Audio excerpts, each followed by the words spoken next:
أعوذ بالله من الشيطان الرجيم بسم الله الرحمن الرحيم يا أيها الذين آمنوا كتب عليكم الصيام كما كتب على الذين من قبلكم لعلكم تتقون أياما معدودات فمن كان منكم مريضا أو على سفر فعدة من أيام أخر وعلى الذين يطيقونه فدية طعام مسكين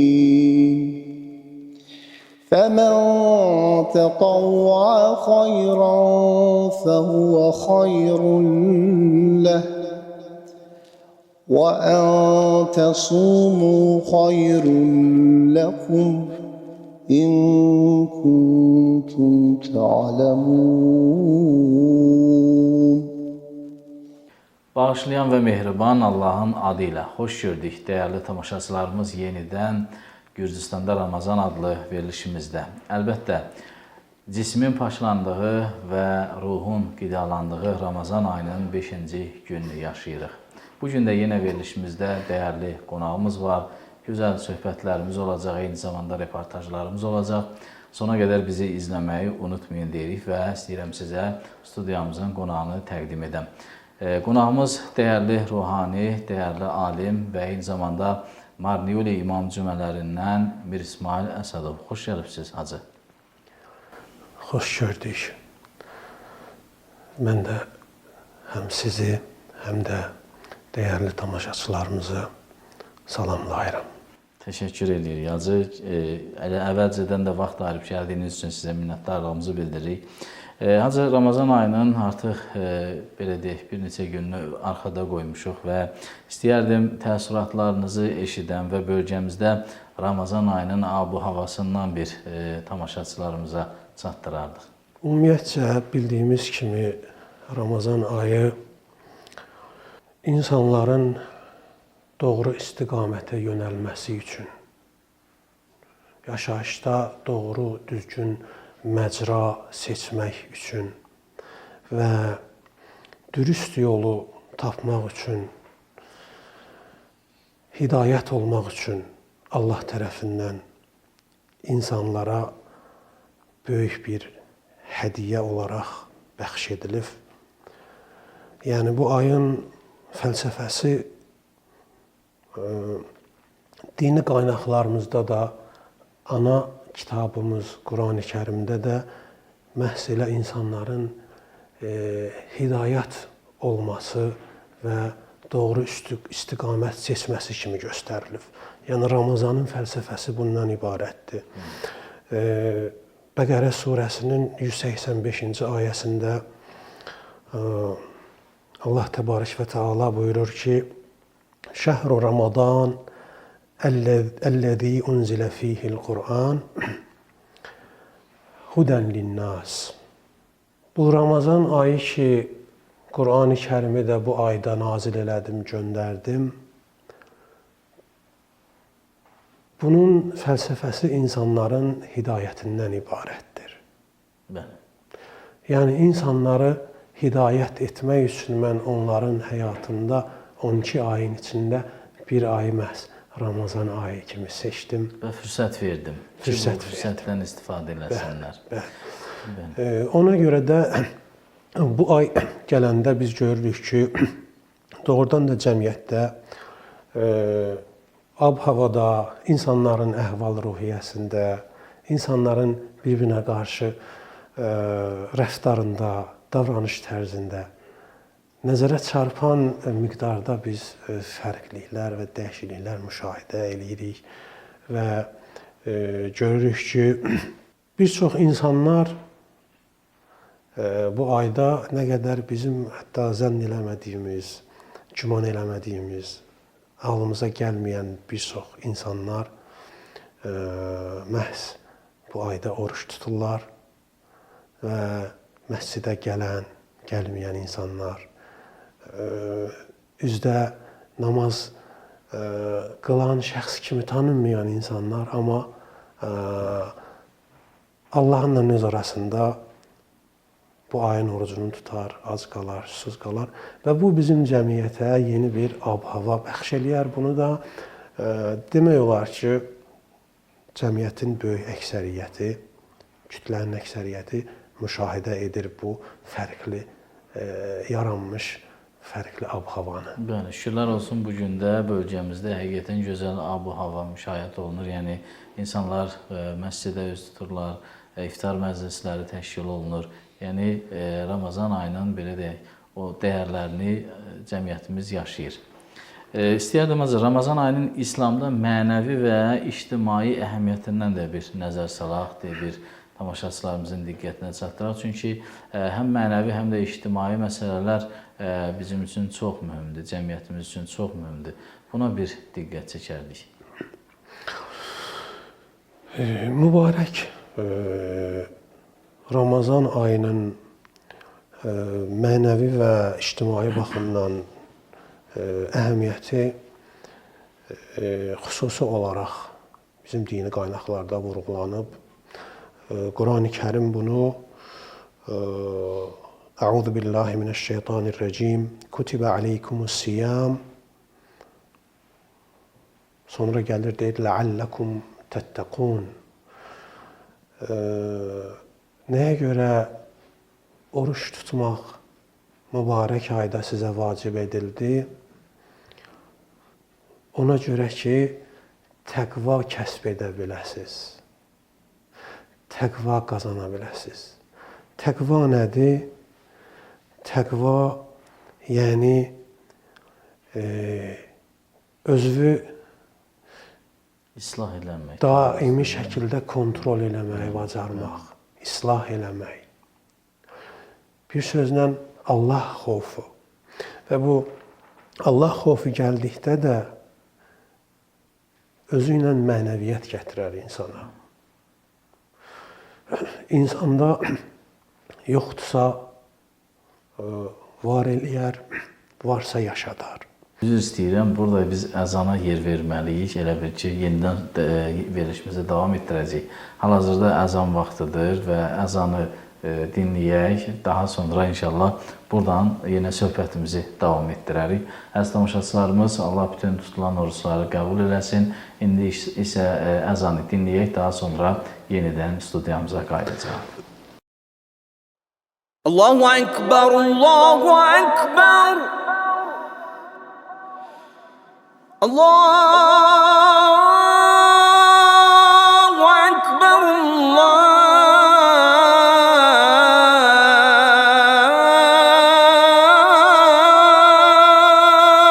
Ekber.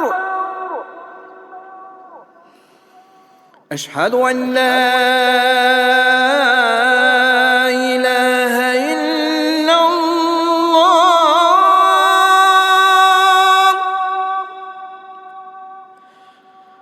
Eşhedü en la ilahe illallah.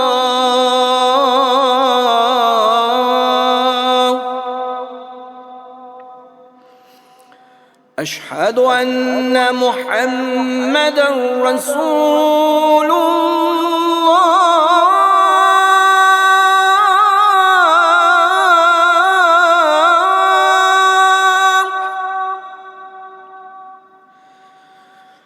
Eşhedü enne Muhammeden Resulullah.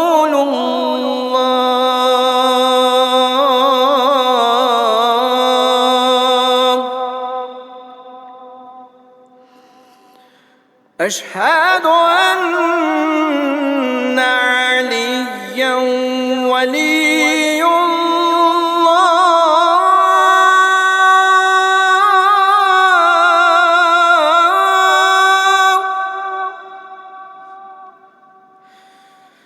أشهد أن عليا ولي الله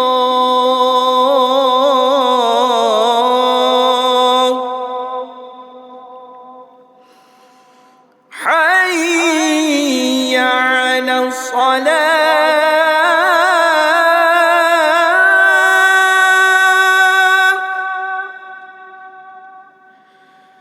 حي على الصلاة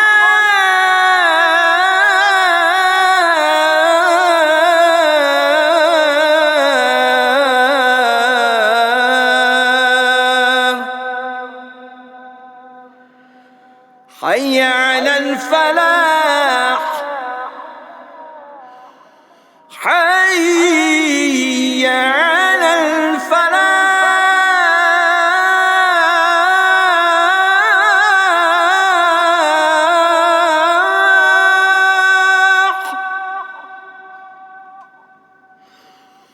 حي على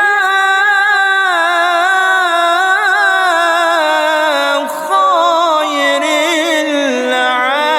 العمل حي على خير العمل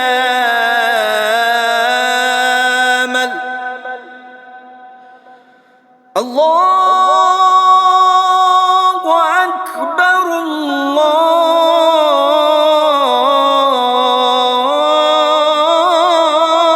الله أكبر لا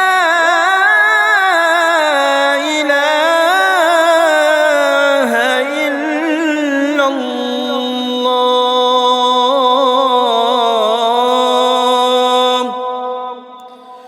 لا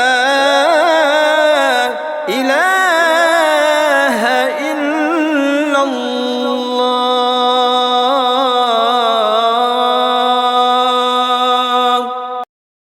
Bəli, əziz tamaşaçılarımız, əzanı dinlədik. Bir daha Allah bütün tutulan oruçları, edilən ibadətləri ali dərəcədə qəbul eləsin. Verilişimiz yenə öz axarı ilə davam edir. Hacı bəli, ictimai məsələlərdə qalmışdıq. Buyurun, davam edək. Bəli, Allah Təbarək və Teala cəmiyyətdə imkanlı insanların boyuna bir missiya qoyub ki, onlar ehtiyaclı insanları unutmamalıdırlar, onlarla həmrəy olmalıdırlar. Allahın verdiyi ruzini, bərəkəti onlarla bölüşməyi bacarmalıdırlar. Və Peyğəmbər sallallahu aleyhi və aleyhi və səlləm də bir hədisdə belə buyurur ki, bir oruç tutana iftar vermək insana oruç tutanın kəsb etdiyi savab qədər savab qazandırar. Sanki onunla bahəm sən də oruç tutmusan. Məsələn, 10 nəfərə iftar verdinsə, özün oruç tutmusan heç, əlavə elə bil 10 dəfə artıq oruç tutmusan. 100 nəfərə 100 dəfə oruç tutmusan. Bu, məhz Ramazan ayının demək bizə gətirdiyi, bəxş etdiyi önəmli məsələlərdən biri budur ki, biz oruçluqda ac qalmaqla, susuz qalmaqla, həm də cəmiyyətdəki ehtiyaclı insanları daha çox xatırlaya bilirik. Və həm Allahın boyumuza qoyduğu missiya ki var, cəmiyyətlə həmrəy olmaq missiyası, cəmiyyətin dərdinə şərik olmaq missiyası, onu sanki bir daha bizə yenidən xatırladır. Vurğulayır. Onun üçün də mübarək Ramazan ayı çox önəmli bir aydır cəmiyyət üçün. Cəmiyyətin xeyrinə bir çox dəyərləri özündə ehtiva eləyən bir aydır. Paylaşmağı öyrədir, bir-birinə dəyər verməyi öyrədir, belə deyək. Bəli. Hacı, söz düşdü elə iftar məsələsindən bir işarə elədiniz. Bir çox hallarda deyilir ki, ancaq belə deyək də, kasıblara iftar süfrəsi verilməlidir. Yəni, varlı oruç tutana iftar vermək, bunun hər hansı bir problemi, bir müşkili varmı? Xeyr, şəriət qanunlarında belə bir qadağa yaxud tapşırıq yoxdur və bu ayda hər bir kəs maddi durumundan, səviyyəsindən asılı olmayaraq bütün oruç tutanlara hər kəsə iftar süfrəsi aça bilər və o savaba nail ola bilər. Yəni burada fərq etməz. Ya varlı oldu, ya kasıb oldu. Təbii indi kasıb oruç tutanlara da üstünlük vermək daha məsləhətli olar yəqin ki. Təbii onun savabı daha çox olar, amma elə bir xüsusi tapşırıq göstərişdə israr və təkiddə yoxdur ki, hökmən varlılar o süfrədə əyləşməsinlər. Bəli.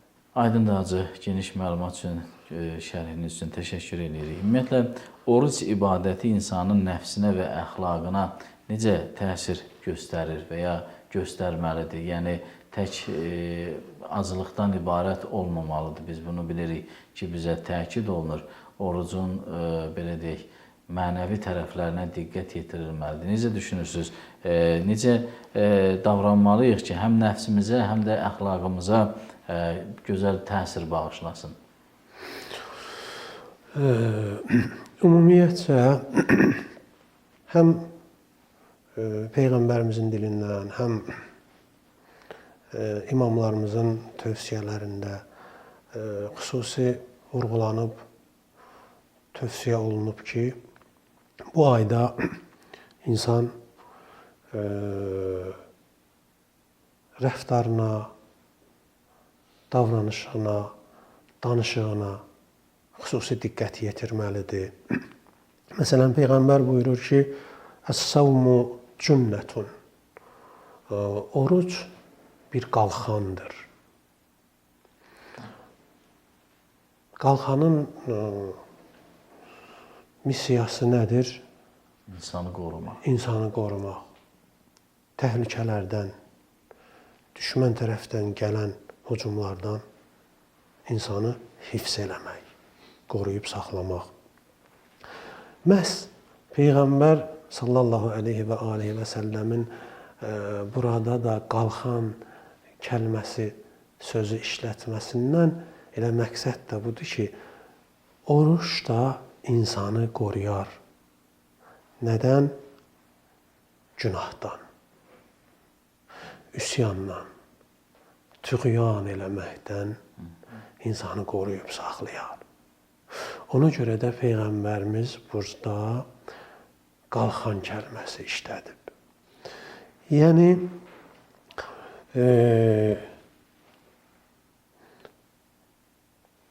doğrudan da bu cürdür. Oruç tutan insanların hamısı onlardakı o bir sıra mənəvi fərqlilikləri, dəyişiklikləri çox yaxşı, yəni o mənəviyyəti hiss eləyə bilirlər, görə bilirlər və bəzən oruç tutmaqla Allah insana bir çərçivə çəkir. Bir tutmalısan və bu çərçivədən kənara çıxmamalısan. Məsələn, Peyğəmbərimiz buyurur, elə ki, oruç tutdunuz, heç vaxt nalayiq sözlər danışmayın. Elə ki, oruç tutdunuz, heç vaxt şiddət sərgiləməyin. Aqressiv olmayın.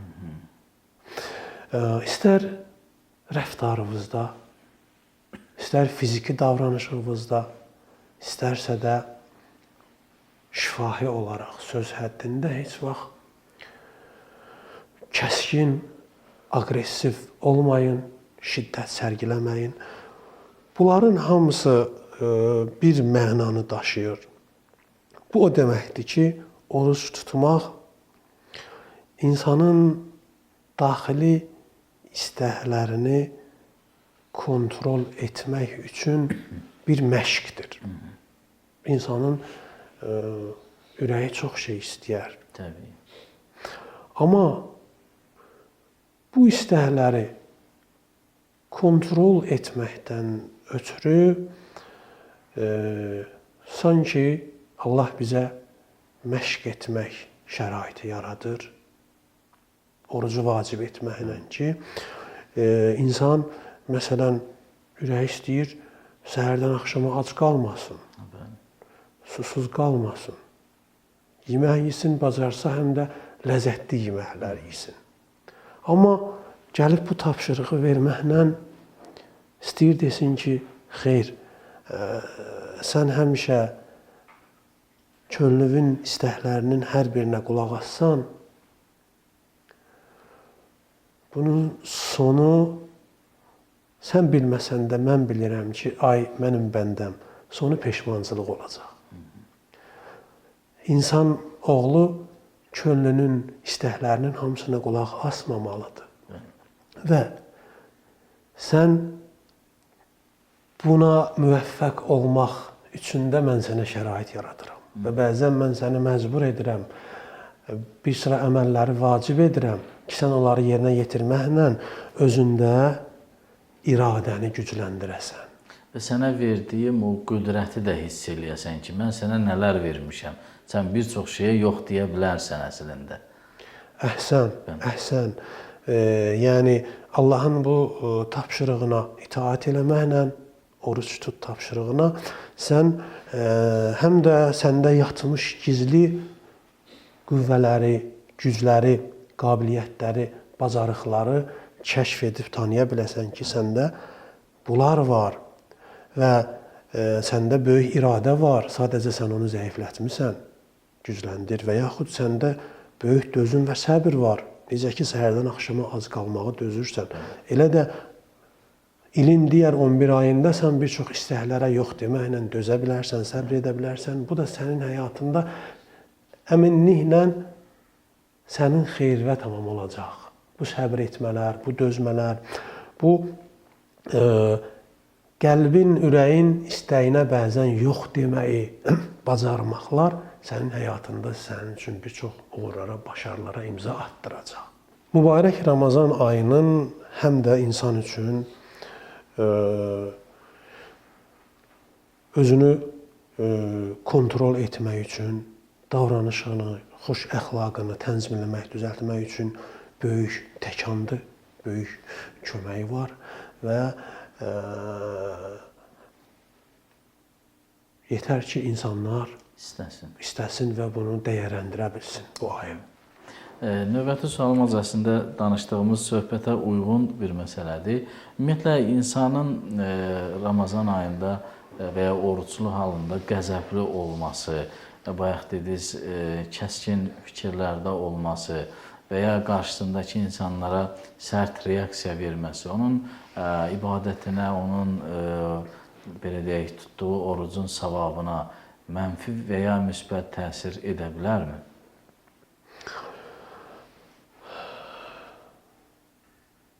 Allah Təbarək və Teala Quran-ı Kərimdə buyurur ki, وَالْكَاظِمِينَ الْغَيْضَ وَالْعَافِينَ عَنِ النَّاسِ Mənim bəndələrimin içində təqvalı bəndələr, mənə yaxın bəndələr, imanlı bəndələr, o bəndələrdir ki, onlar öz qəzəblərini uda bilərlər,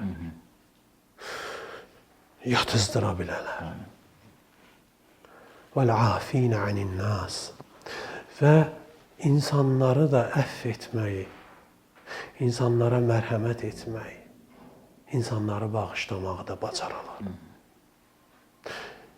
İki xasiyyət demək, təqvalı insanların xasiyyətindəndir ki, Allah Təbarək və Teala Quranda buna xüsusi işarə edib, vurğulayıb.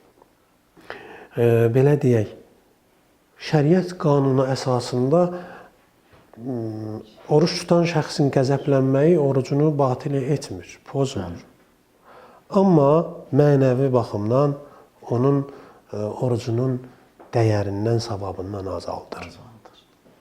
Onun üçün də nə yaxşı olar ki, biz bu mübarək ayda həm də bizim o daxili bir sıra hallar ki, bizdə baş verər, əhval-ruhiyyələr ki, dəyişirlər,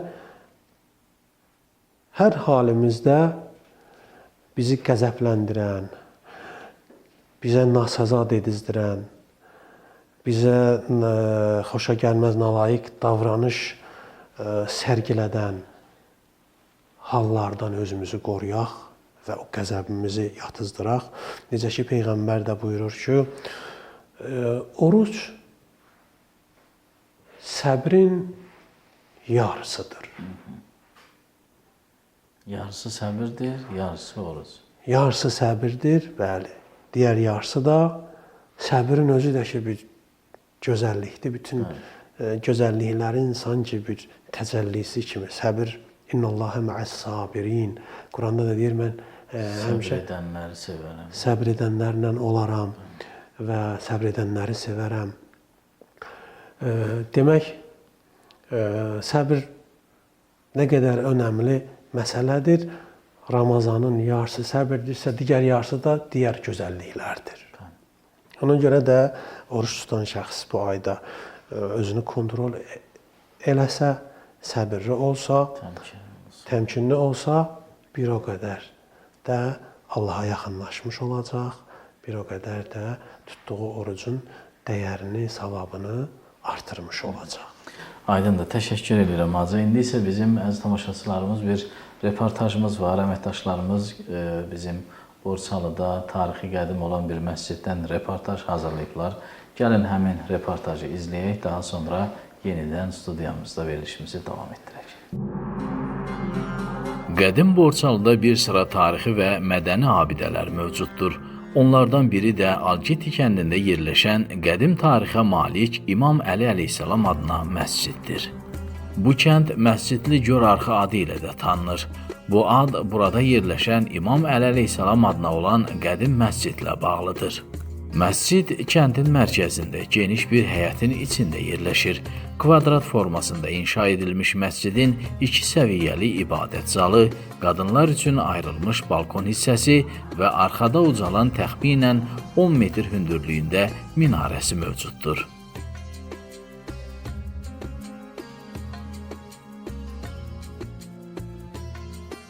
Məscid xarici fasad daşla örtülmüşdür və sadə, lakin təsirli bir arxitektura nümunəsi təqdim edir.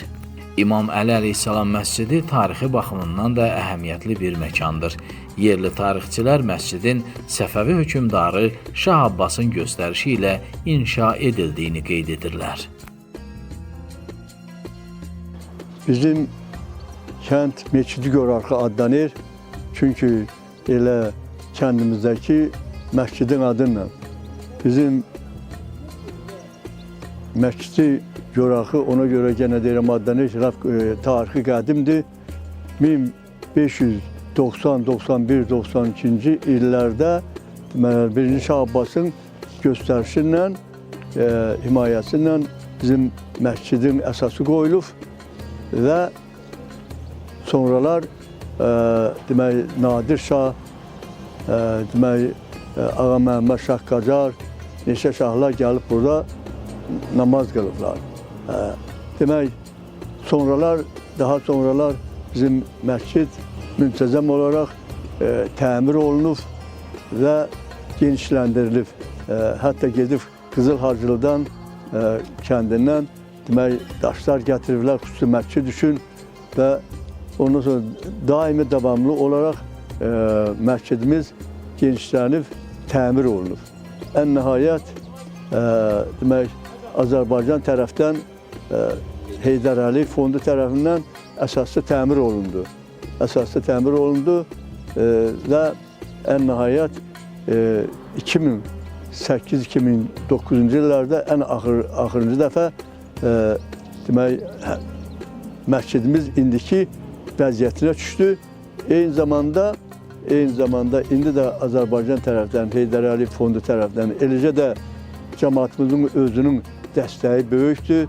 Məscidimizə lazım olan vaxtlarda demək, imkanlı insanlar, adamlar məscidimizə maddi cəhətdən kömək eləyirlər. Sovet dövründə digər dini məkanlar kimi burada da müxtəlif ictimai funksiyalar həyata keçirilmişdir. Lakin bir müddət sonra məscid icmanın tələbi ilə yenidən ibadət məqsədi ilə istifadə olunmağa başlamışdır. Məscid yalnız namaz üçün deyil, dini bayramlar, mərasimlər və icma tədbirləri üçün də açıqdır. Burada həm gündəlik namazlar, həm də Ramazan və Qurban Bayramı, Məhərrəm məclisləri kimi xüsusi mərasimlər keçirilir. Görarxı İmam Əli məscidi hər gün namazlar üçün əzan verilir. Sübh, zöhr, şam namazı üçün əzanlar verilir. Həmçinin məscidimiz 24 saat açıq olur. Çünki kənd maldarlıqla, əkinlə məşğul olduğu üçün hərə bir saatda ibadət, itaət üçün gəlir, dua üçün gəlir. Ona görə də nəzərə aldıq ki, məscidimiz 24 saat açıq olsun, cəmaatın ixtiyarında olsun. Məscidimizdə tədbirlər keçirilir, xüsusən Məhərrəmlik ayı, Ramazan ayı, Qədir gecələrini xüsusi qeyd edirik. Eyni zamanda təvəllüd və şəhadətləri də bəzilərini qeyd edirik. Məscidimizdə fond, Məscidli Görarxı Xeyriyyə Fondu məscidin nəzdində fəaliyyət göstərir. Görarxıda ehtiyacı olan ailələr üçün hər ay ərzaq alınaraq paylanır. Eyni zamanda dərman üçün maddi dəstək eləyirik. Tibbi ləvazimatlarına, müalicə və müayinələri üçün də maddi yardımlar eləyirik. Qeyd edək ki, Məscidli Görarxı adı kəndin dini və tarixi kimliyinin bir simvoludur. İmam Əli əleyhissalam məscidi sadəliyi və tarixi ilə həm yerli, həm də gələcək nəsillər üçün vətən sevgisi və dini bağlılıq mərkəzi olaraq qalmaqdadır. Bəli, əziz tamaşaçılarımız, gözəl bir reportajı izlədik və əməkdaşlarımıza da buna görə təşəkkür edirik və verilişimiz yenidən davam edir. Hacı, Ramazan ayında zamanın dəyərini bilmək və şuurlu bir günləri yaşamaq, bu günləri şuurlu şəkildə dərk eləmək və yaşamaq təkid olunur. Ümumiyyətlə, sizcə oruc insanın zaman anlayışını da dəyişə bilirmi, dəyişirmi? Zaman məsələsi çox önəmli və vacib bir məsələdir. Allah Təbarək və Teala da Quran-ı Kərimdə zamana and içir. Vəl-əsri innəl-insənə ləfī xusr. And olsun əsrə, zamana. Demək, çox vacib bir məsələdir. Elə bunun üçün də Ramazan ayı da çox əhəmiyyətli bir ay olduğu üçün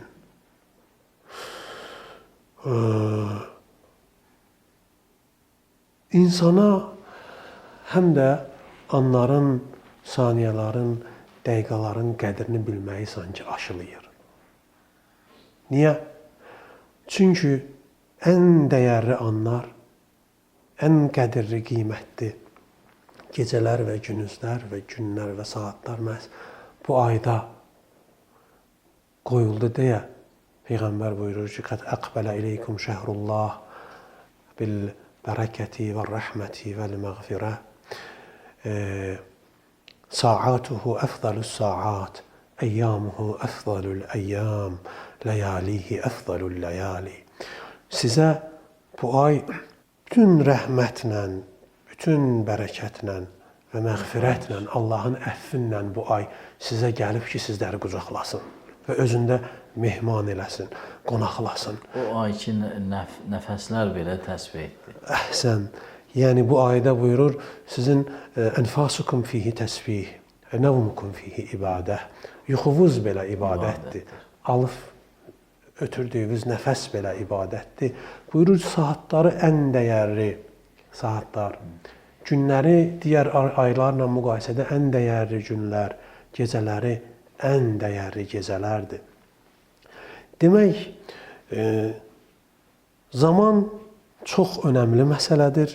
Ramazan ayı da çox əhəmiyyətli bir aydır və özündə ən əhəmiyyətli günləri, anları, dəqiqaları ehtiva etdiyi üçün insana da anlardan, dəqiqalardan ilhamlanaraq bütün həyatında, digər 11 ayda da yaşayışındakı anların, dəyərlərin qədrini bilməyi aşılayır. Amma biz ondan öncə elə məhz bu ayda, bu ayın o anlarının qədrini ona görə bilməliyik ki, insan ömrünün ən dəyərli vaxtları məhz Ramazan ayında qoyulub. Qədir gecəsi. Allah Quran-ı Kərimdə buyurur, Leylətul Qədri xeyrun min əlfi şəhr. Qədir gecəsinin fəziləti, dəyəri, keyfiyyəti 1000 aydan daha üstündür. Nə qədər üstündür? Onu da qaranlıq saxlayıb, müəmmalıdır. 100.000 ay üstündür, 1 milyon ay üstündür. Nə qədər üstündür, onu Allahın özü bilir. Demək, təbii ki, gəlişinlə vaxtında yeməkdən dayanmalısan, imsak eləməlisən səhər. Axşam vaxtında bu qədər vaxtı ac-susuz qalmalısan. Vaxt, xüsusi bəlli bir vaxtda orucunu açmalısan.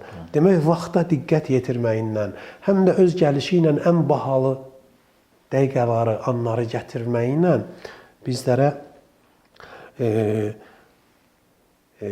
bunu aşılayır ki, anların, dəqiqələrin qədrini bilmək lazımdır və xüsusi olaraq da bu ayda tam fərqli yanaşmaq lazımdır. Diqqət yetirməklə, dəyərləndirməklə, günahlardan çəkinməklə və savab işlərə meyllənib istiqamətlənməklə. Çünki biz bu ayda edəcəklərimizdən daha çox nə etməməliklərə, etməyəcəklərimizə də diqqət yetirməliyik. Ona görə də bunların hamısı da məhz bu zamanda, bu ayda tələb olunur və insanlar tərəfindən baş verilməlidir. Bu zamanı, anı dəyərləndirmək. Aydındır hacı. Cəmiyyət olaraq hacı, Ramazanın ruhunu qorumaq üçün hər bir fərd, hər bir insan belə deyək, hansı addımlar atmalıdır, nələrə diqqət etməlidir ki, doğrudan da Ramazan ayının ruhuna hörmət etsin, Allah ayına hörmət etsin və bu ayda bu ayın ruhuna hörmət etsin, belə deyək. Allah Təbarək və Teala Quran-ı Kərimdə buyurur ki, fəstəbiqul xeyrat. Yəni, xeyr əməllərdə, salih işlərdə bir-birinizlə yarışın. Yəni, Allah dostu olan bir kəs bəndə bütün xeyir əməllərdə digər Allah dostu olan bəndə ilə yarışmalıdır. Yəni, bu yaxşı işi gördüsə, mən çalışmalıyam, daha yaxşı iş görəm. Sən çalışmalısan, məndən də daha yaxşı iş görəsən. Gördüyün iş əgər yaxşı işdirsə və mənim də gördüyüm iş yaxşı işdirsə, burada Allah insanları yarışmağa dəvət edir. Fəstəbiqul xeyrat. Bir-birinizlə yarışın və necə yarışda biri digərini udar, yaxşı işlərdə bir-birinizi udmağa çalışın. Və digər ayədə də buyurur, və təavənu aləl birri və təqva. Yaxşı işlərdə, təqvalı işlərdə bir-birinizlə əməkdaşlıq edin. Həmkarlıq edin. Bir-birinizə dəstək olun, dayaq olun, yardım edin. Bu səmavi mesajların insanoğluna aşıladığı mənalar, dəyərlər bundan ibarətdir ki, yəni nə qədər bacarsaz yaxşı olmağa çalışın. Cəmiyyətdə insanlara yaxşılıq eləməyi bacarın.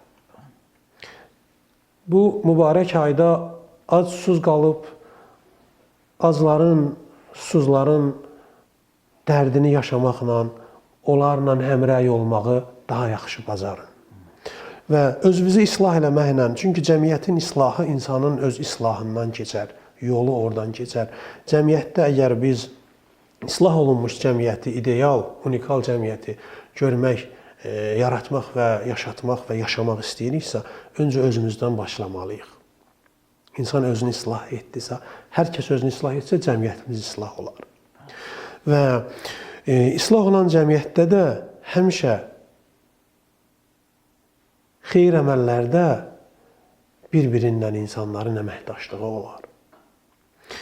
Və cəmiyyətdə insanların əxlaqı dəyişər. Rəftarı, davranışı, danışığı dəyişər. Ramazan ayı da məhz bu dəyərləri ihya eləmək üçün, diriltmək üçün, yaratmaq, yaşatmaq üçün çox unikal fürsətdir. Biz bu aydan yararlanıb bu dəyərləri yaradıb yaşada bilərik. Ötürməliyik digər nəsillərə. Gələcək nəsillərə də bunu bəli bir irs olaraq, böyük bir miras olaraq özümüzdən sonrakılara bunu ötürməliyik. Çünki hal-hazırda çox sürətlə inkişaf edən bir dünyada yaşayırıq və belə deyək, xoşa gəlməyən hadisələrin, xoşa gəlməyən bəd əxlaqların daha çox yayıldığı bir dünyada yaşayırıq və ona görə də Ramazanın özündə və Ramazanın ruhuna hörmət etməklə, qorumaqla sabah cəmiyyətimizi də qorumuş olarıq, gələcək nəslimizi, övladlarımızı da qorumuş olarıq, elə düşünürük. Çox doğrudur. Çox doğrudur. Biz təəssüflər olsun çox fərqli bir dövrə zamana qədəm qoymuşuq. Burada ən kiçik diqqətsizlik bəzən insanın bütün mənəviyyətinin və mənəvi dəyərlərinin sona yetməsi ilə nəticələnə bilər. Ona görə də biz daha çox diqqətli olmalıyıq. O dəyərlərin yaşaması üçün daha çox səy göstərməliyik və yaradıb yaşatmaq üçün də Ramazan ayı çox əlverişli bir aydır. Bu dəyərləri. Hacı, sonuncu sualım, bu ənənəvi sualımızdır. Bütün qonaqlara veririk və elə belə deyək, heç şübhəsiz ki, hər bir şəxsin ta gəncliyindən tut, yaşadığı dövrə qədər xüsusi yaddaşına həkk olunmuş Ramazan günlərini yaşayıb, Ramazan ayını yaşayıb. Ümumiyyətlə, sizin din xadimi olaraq ən yadda qalan və təsirli Ramazan xatirəniz nə olub? Biraz bəlkə də düşündürücü sual oldu. Sözsüz ki, Ramazan ayının hər anı insan üçün çox dəyərli andır, yadda qalan anlardır. Yaddaşıma müraciət eləyəndə bir dənə bir hadisə yadıma düşür. 10 yaşım olardı. Ramazan ayını ki, günüzləri oruc tutardıq və gecədə Qədir gecələrindən biri idi. Gecəni səhərə oyaq qalmışdıq. Yaşım az olduğuna görə səhər azanına biraz qalmışdı. Biraz hiss elədim ki, dözə bilmirəm, çətindir. Axşam əzanına? Xeyr. Elə bil Qədir gecəsini səhərə kimi oyaq qalmışdıq. Sübh azanına biraz qalmışdı. Mən atama dedim ki, yatıram, məni sübh azanında durğuzarsan, sübh namazını qıla bilək. O da dedi, yaxşı. Sonra duranda gördüm gün çıxıb. Atamla biraz hər halda qıymayıb qaldırmağa, görüb şirin yuxuda yatırsınız. Uşaq ağlımdan biraz tünd danışdım. Dedim, mən niyə məni doğrultmadın bu cür? Mən sənə güvəndim, inandım, yatdım, namazım qəziyə getdi bu cür. Əslində o yaşdakı insanlar üçün, yəni oğlan üçün həm oruç tutmaq vacib deyil, həm də namaz qılmaq vacib deyil.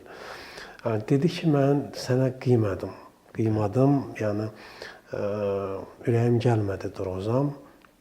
Gördüm, çox şirin yatırsan, ona görə dedim, qoy yatsın, dəyməyim.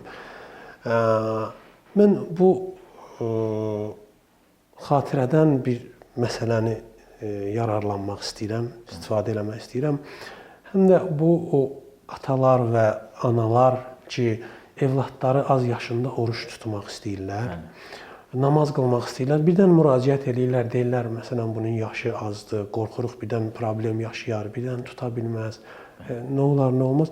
Onlara həm də bir tövsiyədir və bir təcrübədir bu ki, uşaq oruç tutanda ona heç nə olmaz. Əksinə onu o yaşdan insan tərbiyələndirsə və öyrətsə, ona vacib olan yaşda oruç tutmağı böyüyəndə daha asan olar. Daha rahat tutacaq və daha yaxşı həm Allahın qəlbi, bəli, könlü razı olacaq, Allah razı qalacaq, həm də bu müsəlman kimi boynunda olan vacibatına layiqincə əməl etmiş olacaq. Demək, biri əgər tutmaq istəsə uşaqlardan, valideynlər buna mane olmasa daha yaxşıdır. Və onlar belə deyək, hətta günorta əzanına qədər də tuta bilərlər. Belə deyək, həddi buluq deyilsə də. Təbii, onların yeməyi, içməyi günah sayılmır, çünki onlara vacib deyil. Amma tutmaq istəsələr də biz maneə yaratmasaq yaxşıdır. Təşəkkür edirəm Hacı, gəldiyiniz üçün, gözəl söhbətiniz üçün, dəyərli vaxtınızı ayırdınız bizim üçün, tamaşaçılarımız üçün. Minnətdarıq sizə. Çox sağ olun deyirik. Sağ olun, mən də hər birinizə təşəkkür edirəm. Çox sağ olun. Dəyərli tamaşaçılarımız, bugünkü gündə verilişimiz burada yekunlaşır. Allahdan bir daha edilən bu müqəddəs ayda, bu əziz ayda edilən bütün ibadətlərinizin, dualarınızın qəbul olunmasını diləyirik. Allahdan ailələrinizə xoş günlər, firavan günlər arzu edirik. Sabah axşam yenidən eyni məkanda, eyni zamanda görüşmək ümidi ilə deyirik. Sağ olun, Allaha əmanət olun.